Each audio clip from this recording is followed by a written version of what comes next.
In this video we are going to see an example of inverting amplifier. Here we are going to find out this Vout voltage that is given by V sigma. Okay, we are going to find out V sigma, and for an inverting op amplifier, to find out the Vout voltage we use this equation: negative V input times the feedback resistance divided by the input resistance. In our case, feedback, like the input voltage is given, that is negative 2, negative remains the same, and the voltage is 2V sine 25t multiplied by RF over RI. RF is 1200 divided by RI, that is 800 ohm, and this is equal to 1200 divided by 800, it's equal to 3 over 2. So 3 over 2 is 1.5. 1.5 times this one, that's going to give us negative 3 voltage sine 25t. Okay, so this is going to be the output voltage.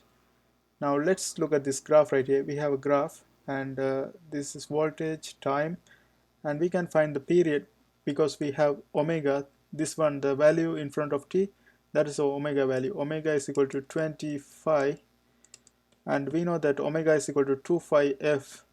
Therefore f can be calculated using omega over 2 pi, and then omega is equal to 25 divided by 2 pi, and that's going to give us 10 hertz.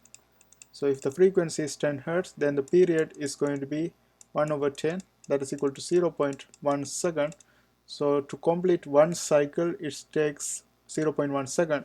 So for the first cycle we are going to have 0.1 second, and for the second cycle we are going to have 0.2 second. Okay, so this is for voltage input. So the strength of this signal is going to be 2 voltage for the voltage input. This is V in.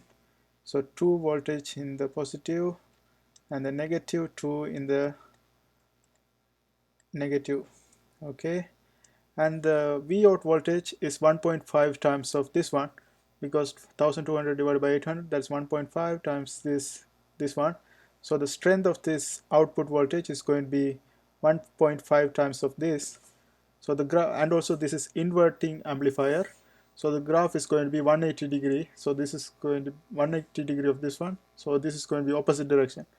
We are going to have the graph like this. We are going to have the graph like this, and the strength is going to be 1.5 times bigger than the previous one. So it's going to look like this. Okay, so this here we are going to have negative 3 voltage, because 1.5 times of this one, that's going to be negative 3 voltage, and this is going to be 3 voltage. And that's how we do that. That's how we find out Vout voltage for the inverting op amplifiers. I hope this helps. Thanks for watching.